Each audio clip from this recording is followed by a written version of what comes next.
আসসালামু আলাইকুম। সংবাদে আপনাদের সবাইকে স্বাগত জানাচ্ছি। আমি ফিরোজ তোহা। শুরুতেই সংবাদ শিরোনাম। বাংলাদেশের সর্বশেষ গুরুত্বপূর্ণ আপডেট সংবাদে আপনাকে স্বাগত। শুরুতেই সংবাদ শিরোনাম, পরে বিস্তারিত। শুরুতেই জানিয়ে দিব, আপা পালাইছে, মানতেই কষ্ট হয় আওয়ামী লীগ নেতার। শেখ হাসিনা গত 5 আগস্ট পালিয়ে গেছে। অনেক আওয়ামী লীগ নেতাকর্মী শেখ হাসিনা পালানোর বিষয়টি মানতে পারছেন না।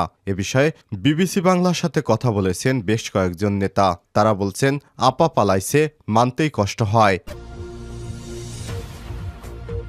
এরপর জানিয়ে দিব, বিডিআর বিদ্রোহে শেখ হাসিনার ভূমিকা কী ছিল, জানালেন সেনাপ্রধান জেনারেল মঈনুল আহমেদ।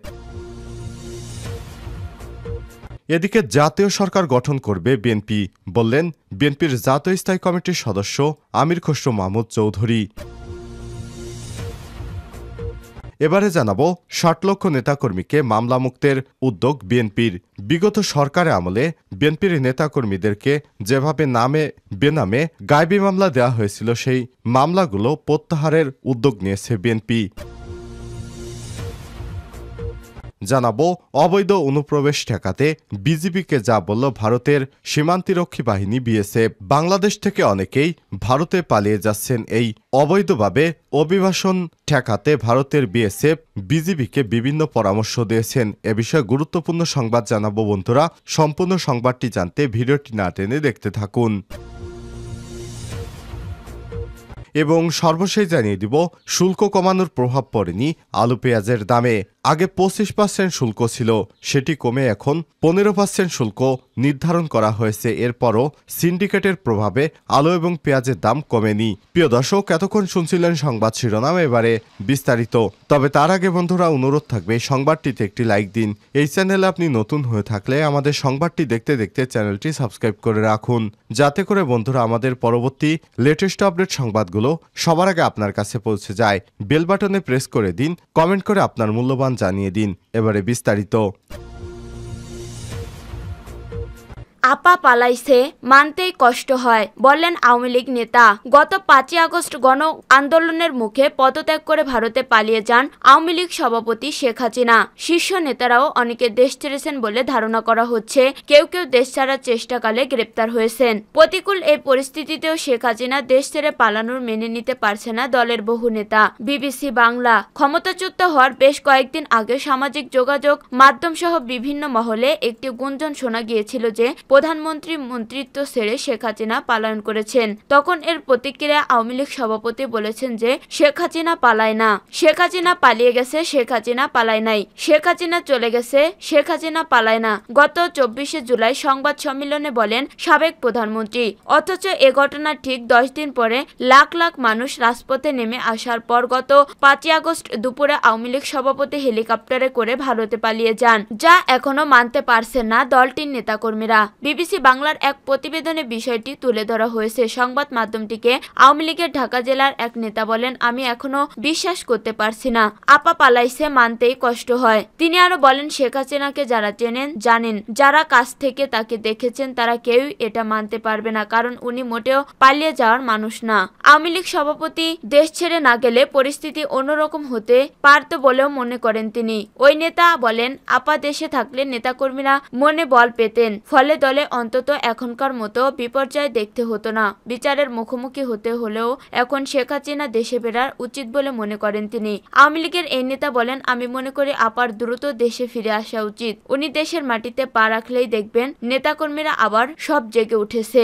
একই কথা বলেছেন তৃণমূলের আরেক নেতা। তিনি বলেন, ক্ষমতা হারানোর পর খালেদা জিয়া ছাড়েননি, এমনকি এরশাদের মতো স্বৈরাচারও পালায়নি। সেখানে নেত্রী কেন দেশ ছাড়লেন সেটাই আমরা এখনো বুঝতে পারছি না। বিডিআর বিদ্রোহে শেখ হাসিনার ভূমিকা কি ছিল?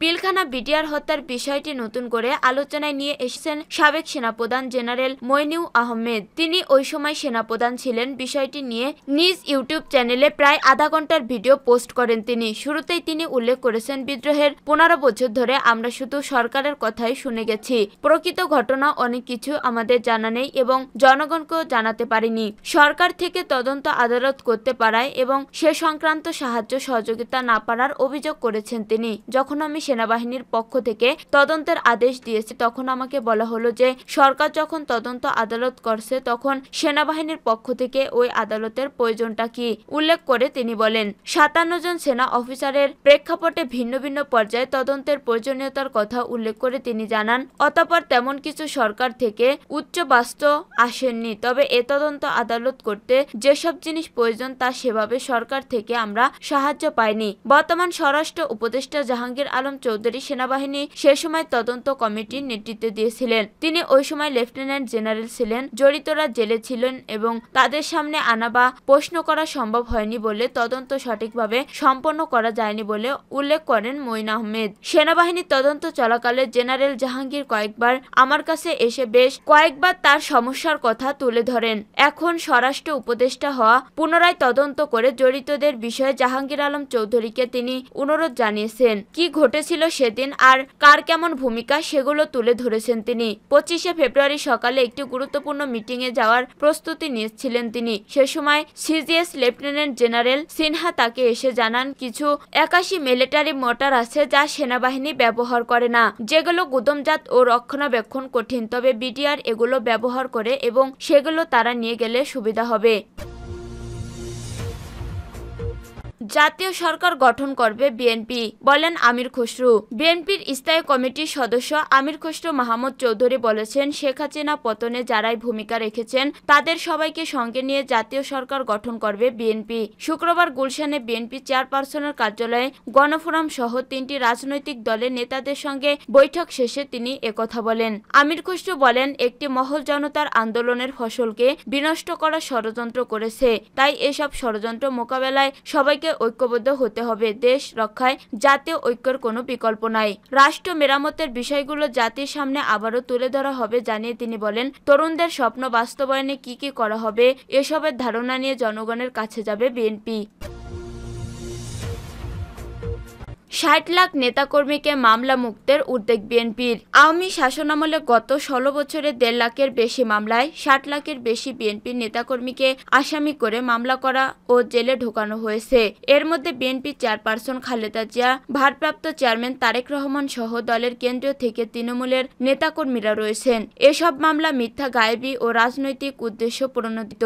বিএনপির অভিযোগ তাদের দলকে দমন করতে মামলাকে রাজনৈতিক হাতিয়ার হিসেবে ব্যবহার করেছিল আওয়ামী লীগ সরকার। পরবর্তীতে রাজনৈতিক পরিস্থিতিতে দলের নেতাকর্মীদের বিরুদ্ধে এসব মামলা নিষ্পত্তির উদ্যোগ নিয়েছেন দলটির। জানা গেছে নেতাকর্মীদের মামলা মুক্ত করতে তথ্য চেয়ে কেন্দ্র থেকে দলের জেলা ও মহানগর শাখার নেতাদের কাছে চিঠি দেওয়া হয়েছে। গত 2 সেপ্টেম্বর বিএনপির সিনিয়র যুগ্ম মহাসচিব রুহুল কবির রিজভীর স্বাক্ষরে এ চিঠি পাঠানো হয়। চিঠির সাথে মামলার বিবরণে একটি ছকও পাঠানো হয়েছে যেখানে 5টি তথ্য চাওয়া হয়েছে।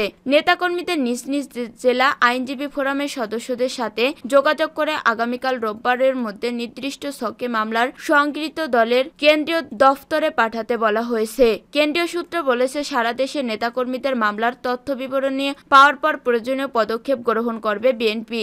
দলের কেন্দ্রীয় দপ্তরে মামলার ওই হালনাগাদ তথ্য সংরক্ষণের পাশাপাশি এসব মামলা নিষ্পত্তির লক্ষ্যে তা অন্তর্বর্তী সরকারকেও দেওয়া হবে। বিএনপি মনে করে দেশের ন্যায় প্রতিষ্ঠার জন্য নেতাকর্মীদের মিথ্যা মামলা প্রত্যাহার হওয়া প্রয়োজন। বিএনপির সহদপ্তর সম্পাদক তাইফুল ইসলাম টিপু বলেন 2014 সাল থেকে 2024 সালের মাঝামাঝি পর্যন্ত বিএনপি ও অঙ্গ সহযোগী সংগঠনের নেতাকর্মীদের বিরুদ্ধে পাইকারি হারে মামলা দেয়া হয়েছিল। এসব মামলার হালনাগাদ তথ্য সংগ্রহে গত 2 সেপ্টেম্বর দলের কেন্দ্রীয় দফতর থেকে জেলা ও মহানগর শাখা চিঠি দেওয়া হয়েছে। সারা দেশের নেতাকর্মীদের মামলার সর্বশেষ তথ্য সংগ্রহের পর দল পরবর্তী করণীয় নির্ধারণ করবে। এ প্রসঙ্গে দলের যুগ্ম মহাসচিব সৈয়দ ইমরান সালেহ প্রিন্স বলেন গত 16 থেকে 17 বছরে সারা দেশে বিএনপির লাখ লাখ নেতাকর্মীর বিরুদ্ধে মিথ্যা, গায়েবী ও রাজনৈতিক উদ্দেশ্য প্রণোদিত মামলা দেওয়া হয়েছে। দলের কাছে এর হালনাগাদ তথ্য থাকা দরকার। মিথ্যা মামলা প্রত্যাহারের জন্য সেটা সরকারকে দেয়া হবে। দেশের ন্যায় প্রতিষ্ঠার জন্য এটা প্রয়োজন।